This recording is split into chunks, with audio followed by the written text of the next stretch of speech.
భారత్పై దాడికి సిద్ధంగా 130 అణుబాంబులు పెట్టారంట పాకిస్తాన్ మంత్రి హనీఫ్ అబ్బాసీ ప్రేలాపలు.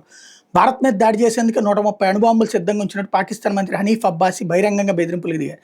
వీటితో పాటు గోరీ, షహీన్, గజ్నవి క్షిపణులు కూడా ఉన్నాయన్నారు. భారత్ సింధు జలాలు నిలిపేస్తే పూర్తి స్థాయి యుద్ధానికి సిద్ధంగా ఉండాలని హెచ్చరించారు. పాకిస్తాన్ దగ్గర ఉన్న అణ్వాయుధాలను దేశంలోని వివిధ రహస్య ప్రాంతాల్లో భద్రపరిచామని, భారత్ కవ్విస్తే దాడికి సిద్ధంగా ఉన్నట్టు వెల్లడించారు. మా వద్ద ఉన్న ఆయుధాల క్షిపణులు ప్రదర్శన కోసం కాదు, అణ్వాయుధాలను ఎక్కడ ఉంచామో ఎవరికీ తెలియదు.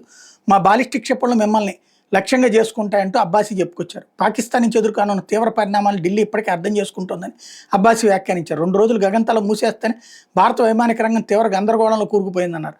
మరో 10 రోజులు ఇలాగే చేస్తాయంగా భారత విమానయాన సంస్థలు దివాలా తీస్తాయన్నారు. పిచ్చేదవా, ఇట్లాంటి చదువు సంజయ్ లేని యదవలే అక్కడ పాకిస్తాన్లో మంత్రులుగా ఉంటుంటారు.